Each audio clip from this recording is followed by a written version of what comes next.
அன்னைக்கு கைவளை காப்பு.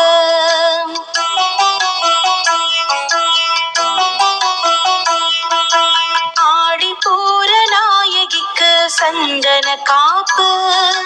அண்டமிதன் அன்னைக்கு கைவளை காப்பு. வளையல்களை சாத்திடுவோம் அம்மனுக்கு. வளங்கள் எல்லாம் சேர்த்திடுவாள் அவள் நமக்கு. வளையல்களை சாத்திடுவோம் அம்மனுக்கு. வளங்கள் எல்லாம் சேர்த்திடுவாள் அவள் நமக்கு. ஆடிப்பூர நாயகிக்கு சந்தன காப்பு. சந்தன